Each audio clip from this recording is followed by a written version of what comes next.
സ്നേഹമുള്ളവരെ, ഈശോ മിശിഹായ്ക്ക് സ്തുതിയായിരിക്കട്ടെ. വിവാഹം അത് സ്വർഗത്തിലാണ് നടക്കപ്പെടുക.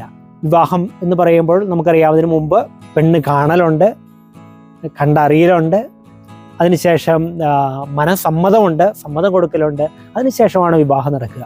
അപ്പോൾ അതുകൊണ്ട് വിവാഹം എന്ന് പറയുന്നത് വളരെ അറിയാനുള്ളൊരു സമയമുണ്ട്, മനസ്സിലാക്കാനുള്ളൊരു സമയമുണ്ട്, അതിനുശേഷം മനസമ്മതം കൊടുക്കുക. ഞാൻ ഒരാളെ ചൂസ് ചെയ്യുകയാണ്, പരസ്പരം അങ്ങോട്ടും ഇങ്ങോട്ടും ഇഷ്ടപ്പെടുകയാണ്, സെലക്ട് ചെയ്യുകയാണ്. ഈ ഒരു തിരഞ്ഞെടുക്കൽ, എത്രയേറെ പെണ്ണുങ്ങളുണ്ട്, അല്ലെങ്കിൽ എത്രയേറെ പുരുഷന്മാരുണ്ട്, ആൺകുട്ടികളുണ്ട്, പക്ഷെ അതിൽ നിന്ന് ഒരാളെ തിരഞ്ഞെടുക്കുന്നത്, ആ ഒരു തിരഞ്ഞെടുക്കൽ വളരെ ഇമ്പോർട്ടൻ്റാണ്. ആ തിരഞ്ഞെടുക്കുന്നത് എൻ്റെ ജീവിതത്തിന് വേണ്ടി, ജീവിതം എന്ന് പറയുന്ന മുന്നോട്ടുള്ള ജീവിതം ഇങ്ങനെ കിടക്കുക, ആ ജീവിതത്തിന് വേണ്ടി ഞാൻ ഈ കൂട്ടത്തിൽ നിന്ന് ഒരാളെ ഇങ്ങോട്ട് തിരഞ്ഞെടുക്കുക. ഈ ഒരു തിരഞ്ഞെടുപ്പ് വിവാഹത്തോടു കൂടെ കഴിഞ്ഞതല്ല, അത് തുടരേണ്ടതാണ്. ഓരോ ദിവസവും, ഓരോ മണിക്കൂറിലും, ഓരോ നിമിഷത്തിലും ഞാൻ എൻ്റെ വധു അല്ലെങ്കിൽ എൻ്റെ ഭാര്യയെ തിരഞ്ഞെടുക്കുക. ഫോർ എക്സാമ്പിൾ, ഇന്നത്തെ കാലഘട്ടത്തിൽ നമുക്കറിയാം, മെസ്സേജ് അയക്കുന്നവരുണ്ട്. മെസ്സേജ് ഞാൻ എവിടെയാണ് ഓക്യുപ്പൈഡ് ആയിരിക്കുക, ചാറ്റിങ് ഞാൻ എവിടെയാണ് ഓക്യുപ്പൈഡ് ആയിരിക്കുക, അവിടെയൊക്കെ നമ്മൾ ശ്രദ്ധിക്കേണ്ടത് ഞാൻ ആരെയാണ് തിരഞ്ഞെടുക്കുന്നത്. അത് മാറാൻ പാടില്ല. അപ്പോൾ ഒന്നാമത്തെ പോയിന്റ് അല്ലെങ്കിൽ ഒന്നാമത്തെ കാര്യം എന്ന് പറയുന്നത്, എൻ്റെ തിരഞ്ഞെടുപ്പ് എപ്പോഴും എൻ്റെ ഭാര്യയായിരിക്കും, എൻ്റെ തിരഞ്ഞെടുപ്പ് എപ്പോഴും എൻ്റെ ഭർത്താവാണ്. മർക്കോസിന്റെ സുവിശേഷം 10-ാം അധ്യായത്തിന്റെ 6 മുതൽ 9 വരെയുള്ള വാക്യങ്ങളിൽ ഈശോ വളരെ വ്യക്തമായിട്ട് പറയുന്നുണ്ട്, അവർ രണ്ടുപേരും ഒരു ശരീരമാണ്, ഒരു ശരീരവും ഒരു മനസ്സുമായിട്ട് ജീവിക്കേണ്ടവരാണ് വിവാഹിതര്. ചിലപ്പോഴൊക്കെ ചിലർ പറയാറുണ്ട്, ചിലർക്ക് ശരിയാകും, ചിലർക്ക് ശരിയാവുകയില്ല. ഞാൻ പറഞ്ഞു കൊള്ളട്ടെ, എനിക്ക് വേണ്ടി ശരിയാക്കി എടുക്കേണ്ടതാണ് വിവാഹ ജീവിതം. അവിടെ ഒത്തിരിയേറെ അഡ്ജസ്റ്റ്മെന്റുകളല്ല, മറിച്ച് മനസ്സിലാക്കൽ ആവശ്യമാണ്. അവർക്ക് എന്താണ് വേണ്ടതെന്ന്, അവൻ എന്താണ് വേണ്ടതെന്ന് ഞാൻ മനസ്സിലാക്കണം. അങ്ങനെ മനസ്സിലാക്കിയെടുക്കാനായിട്ട് സാധിക്കണം. അങ്ങനെയാകുമ്പോഴാണ് നമ്മുടെ വിവാഹ ജീവിതം സന്തോഷമായിട്ട് മാറുക. ആരാണ് സന്തോഷം ആഗ്രഹിക്കാത്തത്? അല്ലേ? എല്ലാ മനുഷ്യരും സന്തോഷം ആഗ്രഹിക്കുന്നത്. എപ്പോൾ ഈ ജീവിതത്തിന് തന്നെ ഏറ്റവും മനുഷ്യൻ ആഗ്രഹിക്കുന്നത് എന്താണ് എന്ന് ചോദിച്ചു കഴിഞ്ഞാൽ അതിനുള്ള ഒരു ഉത്തരം ഒരു വലിയ പഠനത്തിലൂടെ കണ്ടെത്തുകയായിരുന്നു. ഹാർഡ്വേർഡ് യൂണിവേഴ്സിറ്റി നടത്തിയ ഒരു പഠനമായിരുന്നു. ആ പഠനത്തെ ഇപ്പോൾ അവർക്കും മനസ്സിലായി, ഒരു മനുഷ്യന്റെ വിജയം എന്ന് പറയുന്നത് അവൻ സന്തോഷത്തോടു കൂടി ആയിരിക്കുക, സമാധാനത്തോടു കൂടി ആയിരിക്കുക എന്നുള്ളതാണ്. അല്ലെ? കുടിലായിരിക്കുന്നവൻ അവൻ ഹാപ്പി ആണെങ്കിൽ, അവൻ സന്തോഷവാനാണെങ്കിൽ, ദാറ്റ് ഈസ് സക്സസ്, അത് വിജയത്തിൽ തന്നെ അവൻ. അപ്പോൾ അങ്ങനെയുള്ള ആ പഠനം, അത് ഹാർഡ്വേർഡ് യൂണിവേഴ്സിറ്റി നടത്തിയ ഒരു പഠനമായിരുന്നു. ആ പഠനത്തെ ഇങ്ങനെയാണ് അറിയപ്പെടുന്നത്, the longest study on earth, ഏറ്റവും വലിയ സ്റ്റഡി. കാരണം 1075 വർഷങ്ങൾ നീണ്ടൊരു പഠനമായിരുന്നു. ഈ പഠനത്തിൽ അവർ ഒരു 730 പേരെ പഠിക്കാനായിട്ട് എടുത്തു. ആ 730 പേരുടെയും മെഡിക്കൽ ചെക്കപ്പുകൾ, എല്ലാ ചെക്കപ്പുകളും സമയാസമയങ്ങളിൽ എടുത്ത്, ഓരോ മാസവും എടുത്ത് അതിൻ്റെ റിപ്പോർട്ടുകൾ എഴുതി. അതുപോലെ തന്നെ അവരുടെ മാനസിക ആരോഗ്യം, അവരുടെ സോഷ്യൽ ഹെൽത്ത്, അവരുടെ ഫാമിലി ഹെൽത്ത്, അതുപോലെ അവരുടെ സാമ്പത്തികമായിട്ടുള്ള ഉന്നമനം, ഇതെല്ലാം അവർ രേഖപ്പെടുത്തി. അങ്ങനെയുള്ളൊരു സ്റ്റഡി, ഒരു കോംപ്രഹെൻസീവ് സ്റ്റഡി ആയിട്ട് ഇങ്ങനെ മുന്നോട്ട് പോയി. അങ്ങനെ ഈ 75 വർഷങ്ങളിൽ അവർ ആ ഒരു പഠനം നടത്തിയപ്പോൾ, ആ 75 വർഷം നിങ്ങൾക്കറിയാമല്ലോ, ഒരു ലോങ് പീരീഡാണ്, ഒരു മനുഷ്യൻ്റെ ആയുസ്സിൻ്റെയൊക്കെ അത്രയും വരുന്ന ഒരു സ്റ്റഡി. എന്നിട്ട് ഈ 75 വർഷമായപ്പോൾ പഠനം ഒന്ന് കൺക്ലൂഡ് ചെയ്യുവാനായിട്ട് നോക്കുക. അങ്ങനെയുള്ള ആ കൺക്ലൂഷനിൽ അവർ പറഞ്ഞു വെക്കുകയാണ്, ഒരു മനുഷ്യൻ്റെ സന്തോഷത്തിന്, സന്തോഷം എന്ന് പറയുന്നത് വിജയവുമായിട്ട് നമ്മൾ ബന്ധപ്പെടുത്തിയിരുന്നു. അങ്ങനെയാണെങ്കിൽ ഒരു മനുഷ്യൻ്റെ വിജയം എന്ന് പറയുന്നത്, അവൻ്റെ സന്തോഷം എന്ന് പറയുന്നത്, ആരോഗ്യമുള്ള സ്നേഹബന്ധങ്ങൾ നമ്മളെ സന്തോഷവാന്മാരും നമ്മളെ സന്തോഷവതികളും, ആരോഗ്യവാന്മാരും ആരോഗ്യവതികളുമായിട്ട് നിലനിർത്തുമെന്ന്. ഒന്ന് ആലോചിക്കണേ. പണമല്ല, സമ്പത്തല്ല, അല്ലെങ്കിൽ ആസ്തികളല്ല, അതിനൊക്കെ അപ്പുറത്ത് ആരോഗ്യമുള്ള സ്നേഹബന്ധങ്ങൾ. ഇനി അവർ ഈ പഠനത്തിൽ അതിൻ്റെ മൈനർ പോയിന്റ്സുകളായിട്ട് പല പോയിന്റുകൾ പറഞ്ഞു വെക്കുന്നുണ്ട്. അതിലൊരു 3 പോയിന്റ് നമ്മൾ എടുക്കുകയാണ്. ഒന്നാമതായിട്ട് അവർ പറഞ്ഞു വെക്കുക, the strong relationship keep you happier and healthier. ആരോഗ്യമുള്ള സ്നേഹബന്ധങ്ങൾ.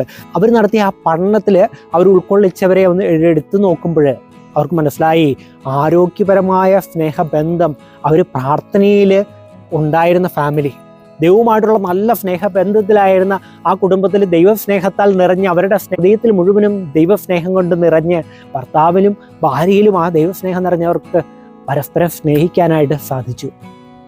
ഭാര്യ ഭർത്താവിനെ സ്നേഹിച്ചപ്പോൾ ഭർത്താവിനെ മനസ്സിലാക്കി, ഭർത്താവ് ഭാര്യയെ സ്നേഹിച്ചപ്പോൾ അവരെ പരസ്പരം മനസ്സിലാക്കിക്കൊണ്ടുള്ള ജീവിതം. അങ്ങനെ അവരുടെ ജീവിതത്തിൽ ഉണ്ടായ മക്കള് വളരെ ഹാപ്പിയറായിരുന്നു, സന്തോഷവാന്മാരും സന്തോഷവതികളുമായിരുന്നു.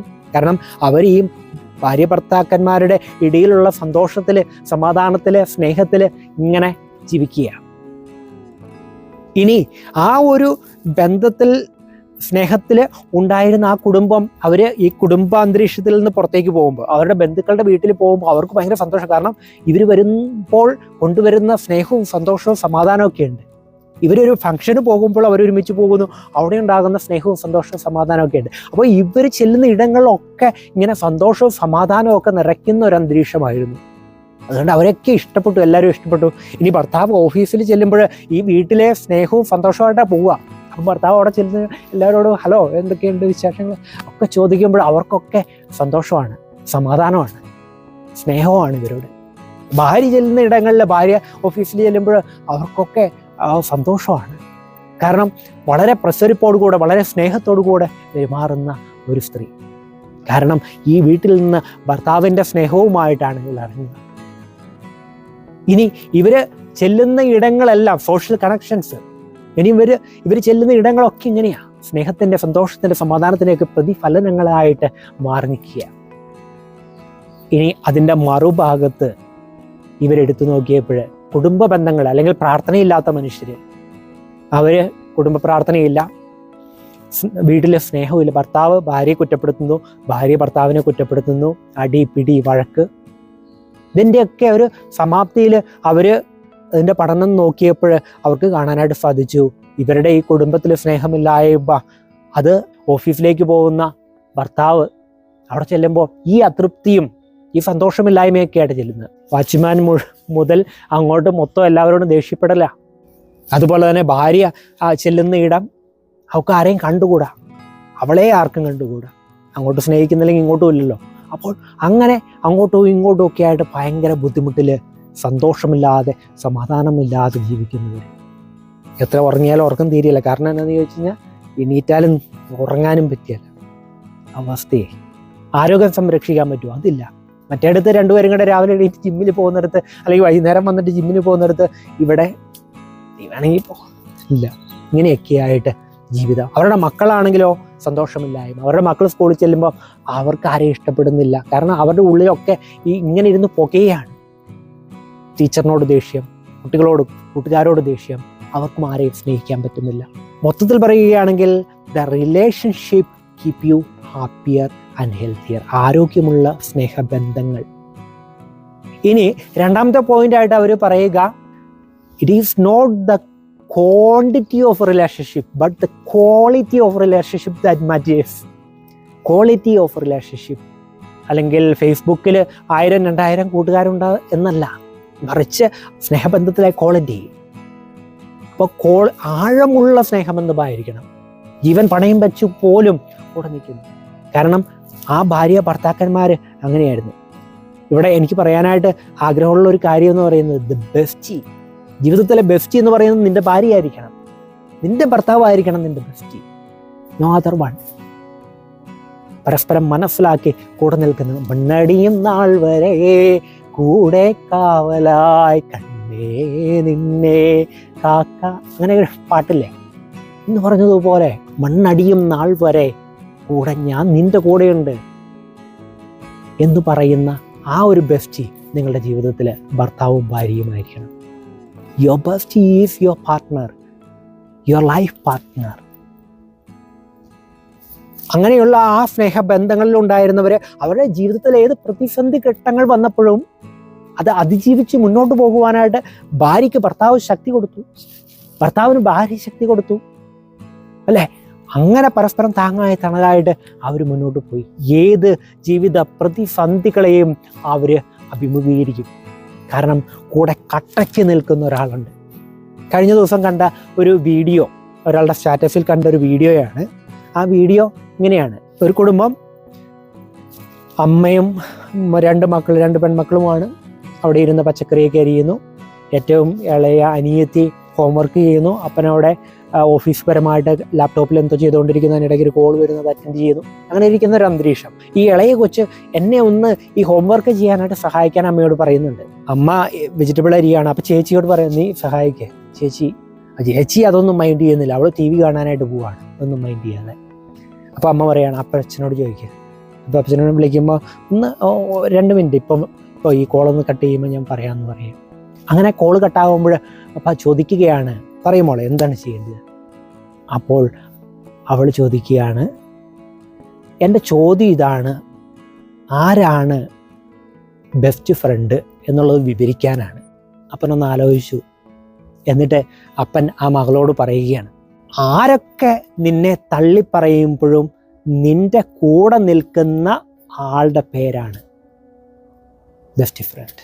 വീണ്ടും പറയുകയാണ്, നിന്റെ നീ പ്രശ്നങ്ങളിൽ പെട്ട് തകർന്നു നിൽക്കുമ്പോൾ ആ പ്രശ്നങ്ങൾക്കുള്ള ഉത്തരവുമായിട്ട് നിന്നെ സഹായിക്കുന്ന ആളാണ് ബെസ്റ്റ് ഫ്രണ്ട്.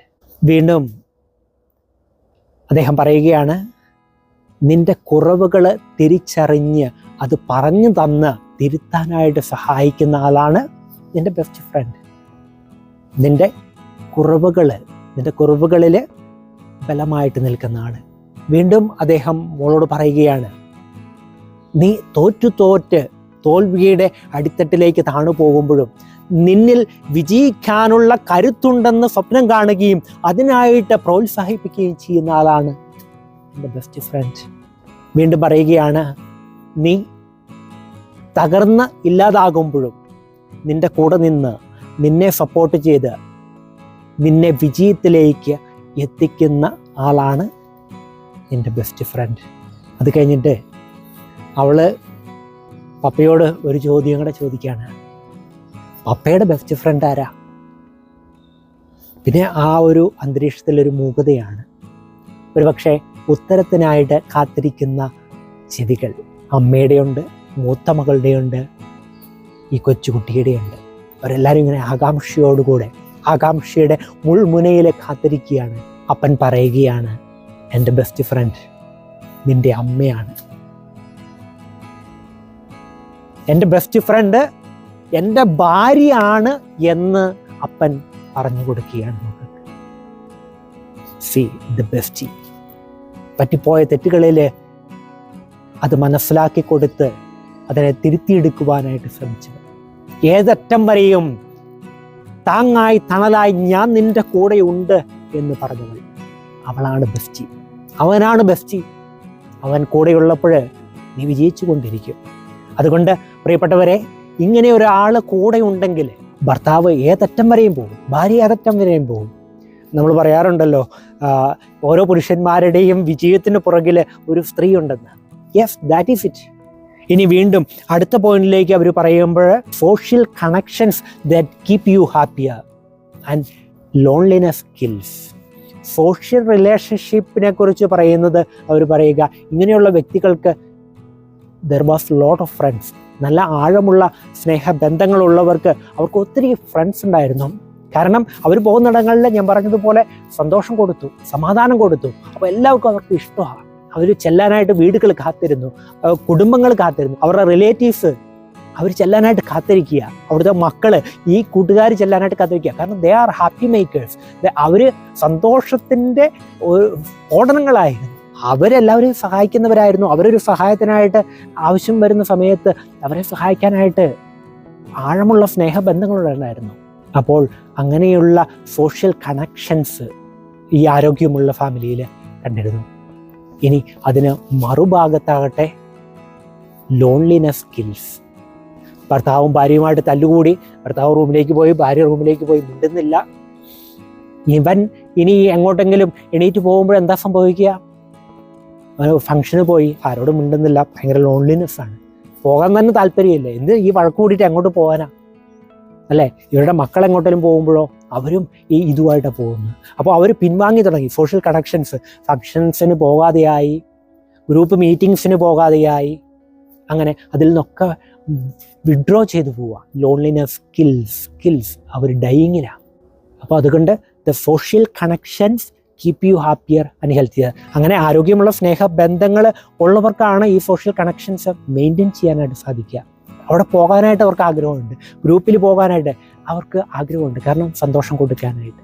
ഈ ഒരു പഠനത്തിൻ്റെ അടുത്തൊരു പോയിന്റ് എന്ന് പറയുന്നത്, അവർ പറയുകയാണ് ആരോഗ്യമുള്ള സ്നേഹബന്ധങ്ങൾ നിങ്ങളുടെ ബ്രെയിനിനെ ഷാർപ്പായിട്ട് നിലനിർത്തും. ആരോഗ്യമുള്ള സ്നേഹബന്ധങ്ങളുള്ളവരുടെ ഈ ബ്രെയിൻ എപ്പോഴും ഷാർപ്പറായിരുന്നു. മറ്റ് ഇങ്ങനെ ആരോഗ്യമുള്ള സ്നേഹബന്ധങ്ങളില്ലാത്തവരുടെയോ അവരുടെ മെമ്മറി വീക്കായി, അവരുടെ ഓൾഡ് ഏജിൽ അവർക്ക് ബ്രെയിനുമായിട്ടുള്ള ബന്ധപ്പെട്ട അസുഖങ്ങൾ, അൾഷിമേഴ്സ് പോലെയുള്ള രോഗങ്ങൾ അവർക്ക് ഉണ്ടായിരുന്നു. അവരുടെ മെമ്മറി ഡിറ്റീരിയോറേറ്റ് ചെയ്തു. ഇനി ആരോഗ്യമുള്ള സ്നേഹബന്ധങ്ങളുള്ളവരുടെ ജീവിതത്തിലേക്ക് നമ്മളൊന്ന് ഇവാലുവേറ്റ് ചെയ്യുമ്പോൾ നോക്കുന്നത്, അവർക്ക് ഓർത്തിരിക്കാനായിട്ട് ഒത്തിരി പേരുണ്ടായിരുന്നു. പേരുകൾ അവർ ഓർത്തിരുന്നു.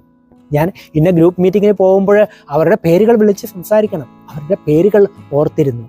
ഇനി എൻ്റെ റിലേറ്റീവ്സിൻ്റെ അവരുടെ ബർത്ത്ഡേകൾ അവർ ഓർത്തിരുന്നു. ഭാര്യയുടെ ബർത്ത്ഡേ എന്നാണെന്ന് ചോദിക്കുമ്പോൾ പോലും അറിവില്ലാത്തവർ അല്ലേ? ആ സ്നേഹബന്ധത്തിൻ്റെ ആഴം അവിടെയാണ്.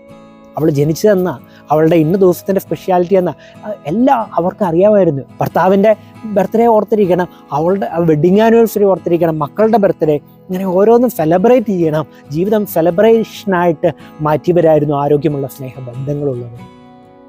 അവരെല്ലാം സെലിബ്രേറ്റ് ചെയ്തു. Life is A celebration, celebrate. ഇനി അവരുടെ മെമ്മറി അപ്പോൾ ഷാർപ്പറായിരുന്നു, കാരണം അവർക്ക് ഓർത്തിരിക്കാൻ ഇങ്ങനെ പേരുകൾ, അവരുടെ ബർത്ത്ഡേകൾ, അങ്ങനെ ഒത്തിരി കാര്യങ്ങളുണ്ടായിരുന്നു. അപ്പോൾ brain was more over trained to sharpen. മറുഭാഗത്ത് ഇങ്ങനെ അൾഷിമേഴ്സൊക്കെ ആയിട്ട് അവസാന കാലഘട്ടങ്ങളിൽ ഓർമ്മയില്ലാത്തവരായിട്ട് എന്താണ് ചെയ്യുന്നത്, എന്താണ് ജീവിച്ചതെന്ന് പോലും ഓർമ്മയില്ലാത്ത അൾഷിമേഴ്സുമായിട്ട് ജീവിക്കുന്നവരായിട്ട് മാറി. പ്രിയപ്പെട്ടവരെ, ഓർക്കണം, ആരോഗ്യമുള്ള സ്നേഹബന്ധങ്ങൾ, ആരോഗ്യമുള്ള ഫാമിലി, ആരോഗ്യമുള്ള ഈ ഭാര്യ ഭർത്ത ബന്ധം, അത് എവിടേക്കാണ് വ്യാപിക്കുക? അത് ജീവിതത്തിൻ്റെ കേന്ദ്രമാണ്. ജീവിതത്തിൻ്റെ വിജയം നിശ്ചയിക്കുന്ന അതാ, ജീവിതത്തിൻ്റെ സന്തോഷം നിശ്ചയിക്കുന്ന അതാ, ആരോഗ്യമുള്ള സ്നേഹബന്ധം അല്ലേ? ഭർത്താവിനെ ബഹുമാനിക്കുക. എഫെസസുകാർക്കുള്ള ലേഖനത്തിൽ വിശുദ്ധ പൗലോസ്ലീഹ പറഞ്ഞു വയ്ക്കുക അതാ, ഭർത്താവിനെ ബഹുമാനിക്കുക, ഭാര്യയ്ക്ക് സ്നേഹം കൊടുക്കുക. ഭാര്യയ്ക്ക് സ്നേഹം കൊടുക്കുമ്പോൾ അവള് നീ എത്തേണ്ട സ്ഥലത്തേക്ക് നിന്നെ എത്തിക്കും. ഭർത്താവിനെ ബഹുമാനിപ്പിച്ച് അവനെ രാജാവായിട്ട് കാണുമ്പോൾ നീ രാജാവിൻ്റെ ആരാ? നീ രാജ്ഞിയായിട്ട് ജീവിക്കും. നീ രാജ്ഞിയായിട്ട് ജീവിക്കും. അവൻ ഭർത്താവിനെ ബഹുമാനിക്കുക, എല്ലാ കാര്യങ്ങളിലും അവനെ ബഹുമാനിക്കുക. അപ്പോൾ നീ രാജ്ഞിയായിട്ട് ജീവിക്കും. ചില ഫാമിലികളിലൊക്കെ അങ്ങ് രാജ്ഞിയാകാൻ നോക്കുക, അവനെ അങ്ങ് ഭരിച്ച് അല്ലേ, അവനെ അങ്ങ് ഇല്ലായി, ഞാനാണ് കാശ് കൊണ്ടിരുന്നത്, ഞാനാണ് ജോലി ചെയ്യുന്നത് എന്നൊക്കെ പറഞ്ഞങ്ങ് തുടങ്ങുമ്പോൾ, ഞാൻ രാജ്ഞിയാകാനായിട്ട് നോക്കുമ്പോൾ അവസാനം എന്താ സംഭവിക്കുക? കാശൊക്കെ കൊണ്ടുവരികയും ചെയ്യണം, അധ്വാനിക്കുകയും ചെയ്യണം, രാജ്ഞിയാകാനായിട്ട് പറ്റുകയില്ല. അവനെ രാജാവാക്കുവാണെങ്കിൽ നീ രാജ്ഞിയായിട്ട് ജീവിക്കും. അതാണ്. അതുപോലെ തന്നെ സന്തോഷത്തോടെ സമാധാനത്തോടു കൂടെ ഒത്തൊരുമയുള്ള ആ കുടുംബങ്ങളിൽ അവർ കണ്ടു, അത് കുടിലാണെങ്കിലും രാജാവ് രാജ്ഞിയായിട്ട് ജീവിക്കും. ഇനി കൊട്ടാരത്തിലാണെങ്കിൽ പോലും നീ ഭർത്താവിനെ ബഹുമാനിക്കുന്നില്ലെങ്കിൽ അവിടെ നീ അടിമയായിട്ട് കഴിയേണ്ടി വേണ്ടി വരും. എന്നും തല്ലും വഴക്കുമായിട്ട് രാജ്ഞിപദം പോലും എൻജോയ് ചെയ്യാൻ പറ്റാതെ കൊട്ടാരത്തിൽ ജീവിക്കേണ്ടി വേണ്ടി വരും. അപ്പോൾ ഭർത്താവിനെ ബഹുമാനിക്കുക, ഭാര്യയെ സ്നേഹിക്കുമ്പോൾ അവൾ നിന്നെ എത്തിക്കും. നീ എവിടെ എത്തണ്ടോ അവിടെ. പ്രിയപ്പെട്ടവരെ, പറഞ്ഞു വരിക ഇതാണ്, ഭാര്യയും ഭർത്താവും തമ്മിലുള്ള ബന്ധം അത്രയധികം കണക്റ്റഡാണ്. അതെവിടെ പൊട്ടുന്നോ അവിടെ പൊട്ടിത്തുടങ്ങുകയാണ്. എവിടെ പൊട്ടുന്നോ അവിടെ നിങ്ങളെ കുടുംബത്തിൽ പൊട്ടുകയാണ്. മക്കളുടെ മുമ്പിൽ നിങ്ങളുടെ വില കെട്ടുപോവുകയാണ്. നിങ്ങൾ ഒരു ബിസിനസ്സിന് ഇറങ്ങുമ്പോൾ അവിടെ നിങ്ങൾ പൊട്ടുകയാണ്. കാരണം കുടുംബത്തിൽ സന്തോഷമില്ല, സമാധാനമില്ല. ഇല്ലാതെ നമ്മളൊരു ബിസിനസ്സിന് പോകുമ്പം അവിടെ പൊട്ടും. അപ്പം വീട്ടിൽ പൊട്ടി, സമൂഹത്തിൽ പൊട്ടി, നാട്ടിൽ പൊട്ടി, ഇനി രാഷ്ട്രീയത്തിലാണെങ്കിൽ അവിടെ പൊട്ടുക. കാരണം ഈ സന്തോഷവും സമാധാനവും അനുഭവിക്കാത്ത ഒരാളുടെ മുഖത്ത് തന്നെ നമുക്ക് നോക്കുമ്പോൾ അറിയാം ഇവൻ എന്തോരം സന്തോഷമുണ്ട്, സമാധാനമുണ്ട്, ഇവനെവിടെയാണെന്ന് നമുക്കറിയാം. ഇനി അത് പോട്ടെ, ഒരു മാനിഫെസ്റ്റേഷൻ തിയറിയൊക്കെ ഇന്ന് ഡെവലപ്പ് ചെയ്യുന്നുണ്ട്. ആ മാനിഫെസ്റ്റേഷൻ തിയറിയിലൊക്കെ അവർ പറഞ്ഞു വെക്കുക എന്താണ്, നിന്റെ സ്വഭാവം അനുസരിച്ചിട്ടുള്ള കാര്യങ്ങൾ നിനക്ക് മാനിഫെസ്റ്റ് ചെയ്യാനായിട്ട്, അട്രാക്ട് ചെയ്തെടുക്കാനായിട്ട് സാധിക്കുകയുള്ളൂ. ഈ സ്നേഹവും സന്തോഷവും സമാധാനവും ഒക്കെ അനുഭവിക്കുന്ന കുടുംബങ്ങളിൽ നിന്ന് വരുന്നവരൊക്കെ അവർ നല്ല ക്യാരക്ടറായിരിക്കും, നല്ലൊരു സ്വഭാവം ഉണ്ടായിരിക്കും. അപ്പം അതനുസരിച്ച് ഉൾക്കൊള്ളാനായിട്ട് സാധിക്കും. പ്രിയപ്പെട്ടവരെ, വിവാഹ ജീവിതം എന്ന് പറയുന്നത് അത്ര സിമ്പിളൊന്നുമല്ല. നമ്മൾ ഈ പറയുന്നത് പോലെ എപ്പോഴും കളിച്ച് ചിരിച്ച് സന്തോഷത്തോടെ സമാധാനത്തോടെ ഒക്കെ ജീവിക്കാമെന്ന് പറഞ്ഞാൽ പറ്റുമോ? രണ്ട് വ്യക്തികളാണ്, രണ്ട് പേഴ്സണാലിറ്റീസാണ്, എൻ്റെ ഡിഫറെൻറ്റ് പേഴ്സണാലിറ്റീസ്. പ്രശ്നങ്ങളുണ്ടാകാം, അഭിപ്രായ വ്യത്യാസങ്ങളുണ്ടാകാം, പറയണം, എക്സ്പ്രസ് ചെയ്യണം. ഭർത്താവിൻ്റെ എല്ലാം ഞാൻ അടിമയായിട്ട് ജീവിക്കുകയല്ല. ഇല്ല, എൻ്റെ അഭിപ്രായങ്ങൾ കേൾക്കാനായിട്ട് മനസ്സുള്ളവനാണ് എൻ്റെ ഭർത്താവെന്ന് മനസ്സിലാക്കിക്കൊണ്ട് എൻ്റെ അഭിപ്രായങ്ങൾ പറയണം. അത് കേട്ട് ചിലപ്പം ഭർത്താവിൻ്റെ അഭിപ്രായങ്ങൾ, കാരണം അവന് കുറച്ചും കൂടെയൊക്കെ എക്സ്പീരിയൻസ് ഉണ്ടായതുകൊണ്ടാകാം, അല്ലെങ്കിൽ ലോക വിവരം ഉണ്ടായതുകൊണ്ടാകാം, ചിലപ്പോൾ ഭാര്യയ്ക്കായിരിക്കും അത് കൂടുതൽ. അപ്പോൾ അവളുടെ അഭിപ്രായങ്ങൾക്ക് നമ്മൾ മുൻകൂട്ട് ഈ സാഹചര്യത്തിന് പറ്റിയത് ഏതാണെന്ന് മനസ്സിലാക്കി അതിൽ അവർ തീരുമാനം എടുക്കണം. ആ പ്രശ്നങ്ങൾ ഉണ്ടാകാം, അതിനുള്ള സൊല്യൂഷൻസ് നമ്മൾ കണ്ടെത്തണം. ചിലപ്പോൾ വഴക്കുണ്ടാകാം, അതും പറഞ്ഞ് നമ്മളൊന്ന് തന്നെ. പക്ഷേ അത് സൂര്യൻ അസ്തമിക്കുന്നതിന് മുമ്പ്, കിടക്കുന്നതിന് മുമ്പ് എല്ലാ വഴക്കുകളും പറഞ്ഞു തീർത്ത് സന്തോഷത്തോടുകൂടെ സമാധാനത്തോടുകൂടെ കെട്ടിപ്പിടിച്ച് കിടന്നുറങ്ങണം. അപ്പം വിവാഹ ജീവിതത്തിലെ പ്രശ്നങ്ങളില്ല, അല്ലെങ്കിൽ വിവാഹ ജീവിതത്തിന് വഴക്കുകളില്ല എന്നല്ല. വഴക്കുകളുണ്ടാകാം, പ്രശ്നങ്ങളുണ്ടാകാം, എല്ലാം ഉണ്ടാകാം. പക്ഷേ അതിനൊടുവിൽ അതെല്ലാം പറഞ്ഞു തീർത്ത് ഒരുമിച്ച് കെട്ടിപ്പിടിച്ച് കിടന്നുറങ്ങാൻ സാധിക്കുന്നിടത്ത് അവിടെ വിവാഹ ജീവിതം സന്തോഷകരമായിട്ടും സക്സസ്ഫുള്ളായിട്ടും മാറുകയാണ്. ഇതിനൊക്കെ അപ്പുറത്ത് അതിനെയൊക്കെ മുകളിലായിട്ട് അവരുടെ സ്നേഹത്തിന് നിലനിൽക്കാനായിട്ട് സാധിക്കണം. പ്രശ്നങ്ങൾക്കൊക്കെ അപ്പുറത്തായിട്ട് കളിയാക്കലുകളുണ്ടാകാം, പക്ഷെ അതൊക്കെ അങ്ങോട്ടും ഇങ്ങോട്ടും മനസ്സിലാക്കാനായിട്ട് സാധിക്കണം. ഇനി വിവാഹ ജീവിതത്തിന് അടുത്തത് വേണ്ടത് പ്രണയം.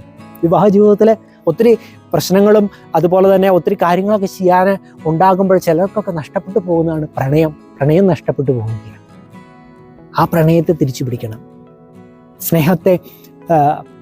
സ്നേഹത്തിൻ്റെ ഒരു വെർഷനാണ് പ്രണയം എന്ന് പറയാം. അത് കൂടുതൽ ആസ്വാദകരമായിട്ട് നൽകുന്നത് പ്രണയത്തിലൂടെയാണെന്ന് പറയാം. അപ്പോൾ കൂടുതൽ പ്രണയിക്കാനായിട്ട്, ഭർത്താവിനെ പ്രണയിക്കാൻ, ഭാര്യയെ പ്രണയിക്കാൻ, പ്രണയ നിമിഷങ്ങൾ എൻജോയ് ചെയ്യാൻ, അങ്ങനെയൊക്കെ ആ പ്രണയത്തിലേക്ക് വരുമ്പോൾ പിന്നെ വേറെ ആരെയും പ്രണയിക്കാൻ പോകണ്ട. ഇപ്പോഴത്തെ കാലഘട്ടങ്ങളിലൊക്കെ ചിലപ്പോഴൊക്കെ സംഭവിക്കുന്നത് ഇങ്ങനെ ഓവറായിട്ടുള്ള മക്കളുടെ പഠനമാകാം, അല്ലെങ്കിൽ സാമ്പത്തികമായ പ്രതിസന്ധികളാകാം, ഇതൊക്കെ തരണം ചെയ്യുവാനായിട്ട് നെട്ടോട്ടം ഓടുമ്പോൾ അതിനിടയിൽ പ്രണയം നഷ്ടപ്പെട്ടു പോകുന്നു, വിരസത അനുഭവിക്കുന്നു.